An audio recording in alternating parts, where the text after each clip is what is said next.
Selamat siang teman-teman semuanya. Assalamualaikum warahmatullahi wabarakatuh.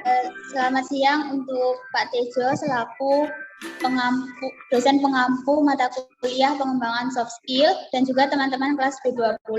Di sini kami dari kelompok 12 akan presentasikan hasil diskusi kami mengenai soft skill yaitu dependability. Kami kelompok 12 ini terdiri dari 3 anggota, yaitu yang pertama saya Eka Rahmawati dengan akhiran NIM 078.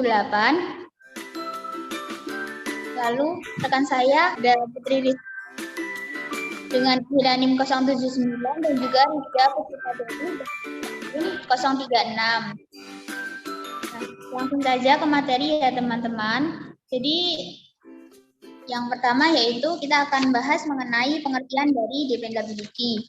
Tapi sebelumnya kita jargon dulu ya teman-teman. Nanti kalau saya bilang apa kabar hari ini, nah nanti teman-teman jawabnya berenergi, belajar luar biasa, seperti itu ya. Oke. Apa kabar hari ini? Berenergi, belajar luar biasa. Oke, keren banget teman-teman semuanya. Oke, langsung ke materi ya. Jadi kita bahas terlebih dahulu mengenai pengertian dari dependability. Nah, dependability ini merupakan kemampuan untuk bisa diandalkan dalam situasi apapun. Nah, dalam arti lain, kita ini bisa memenuhi harapan terkait dengan kemampuan yang kita miliki. Nah, jadi kemampuan apa aja sih yang termasuk dalam dependability? Itu ada yang pertama, melakukan pekerjaan dengan baik, lalu yang kedua ada menyelesaikan pekerjaan sebelum deadline, lalu aktif dalam rapat, dan juga membantu rekan kerja saat dibutuhkan. Baik, materi selanjutnya yaitu adalah manfaat dependability. Tempat kerja inklusif akan menghargai perbedaan individu karyawan. Ini merupakan sikap menyambut dan menerima orang-orang dengan latar belakang, pendapat, dan kemampuan yang berbeda. Biasanya dalam sebuah perusahaan atau organisasi, itu terdapat individu-individu dengan kemampuan yang berbeda-beda. Dengan menguasai skill atau kemampuan tertentu, seseorang akan menjadi seseorang yang dapat diandalkan. Selain untuk menjadi kepuasan pribadi, hal tersebut juga sangat penting bagi kemajuan sebuah organisasi, di mana seorang yang dapat diandalkan baik dalam lingkungan organisasi, lingkungan kerja, maupun keluarga, biasanya akan disenangi oleh banyak orang dan juga tentunya akan memiliki banyak teman. Selain itu, seringkali orang yang dapat diandalkan dalam sebuah tim atau organisasi ini akan mendapatkan perlakuan khusus atau special treatment. Tentunya kemudahan tersebut akan sangat menguntungkan bagi diri kita sendiri. Baik, materi yang selanjutnya yaitu contoh perilaku dependability atau orang yang dapat diandalkan. Contoh perilaku yang pertama yaitu berorientasi pada detail dan berinisiatif tinggi. Jadi di sini detail memiliki peran yang penting dalam kesuksesan sebuah pekerjaan. Nah, orang yang dapat diandalkan pasti akan memperhatikan detail pada apapun yang dia kerjakan. Apabila ia melihat ada sesuatu yang salah atau kurang, maka ia akan segera memperbaiki kesalahan tersebut atau dapat melaporkan kepada pihak yang terkait agar terdapat solusi yang dapat dilakukan. Kemudian contoh yang kedua yaitu menghargai waktu.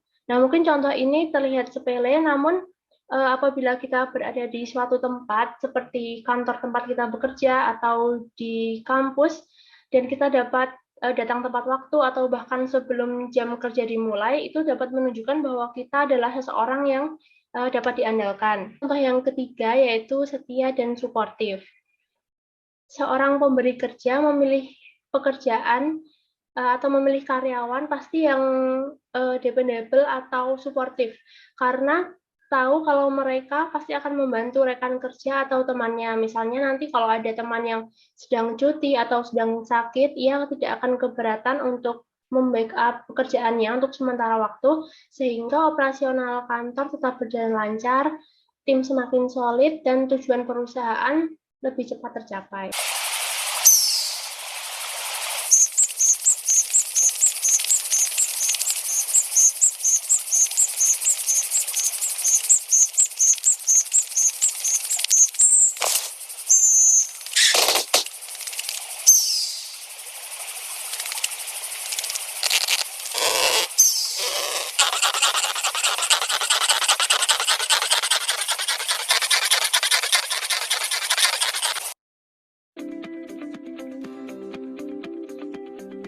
Baik, yang selanjutnya akan kita buka sesi tanya jawab. Bagi teman-teman yang ingin bertanya dapat menggunakan fitur raise hand. Saya Rinda Lestari dengan NIM 049 izin bertanya. Bagaimana menumbuhkan sikap dependability bagi seorang yang introvert yang dituntut untuk bekerja sama dalam tim? Kenalkan saya Cassandra dengan akhiran NIM 050. Nah, menurut beberapa artikel yang pernah saya baca, itu tipe kepribadian sanguinis memiliki peluang tinggi untuk menjadi seseorang yang dapat diandalkan. Bagaimana korelasi antara tipe kepribadian dengan sifat dapat diandalkan seseorang? Saya Irmawati dengan akhiran NIM 063 izin bertanya. Kendala apa saja yang sering dihadapi seseorang dalam meningkatkan skill dependability dan bagaimana solusi dalam mengatasi kendala tersebut? Saya Rafika Herotunisa dengan akhiran NIM 058 izin bertanya, bagaimana kepercayaan bisa membantu membangun hubungan yang sehat antara individu atau organisasi, dan apa risiko yang muncul jika kepercayaan tersebut rusak atau hilang, dan apa yang akan dilakukan individu atau organisasi untuk mempertahankan kepercayaan tersebut. Saya Giasna Fiasani dengan akhiran NIM 071 izin bertanya, bagaimana jika seseorang kesulitan dalam menemukan kemampuan atau bakat atau potensi yang ia miliki? Baik, karena semua pertanyaan sudah terjawab, kami akhiri presentasi pada sore hari ini. Sebelumnya kami mengucapkan terima kasih kepada Mbak Anissa Putri, Mbak Aisyah, Mbak Novia yang tadi sudah membantu kami dalam menjawab pertanyaan. Kemudian kami ucapkan terima kasih juga kepada teman-teman yang sudah berpartisipasi dalam presentasi kita kali ini. Kami mohon maaf apabila banyak kesalahan baik perkataan ataupun perbuatan. Kami akhiri. Wassalamualaikum warahmatullahi wabarakatuh.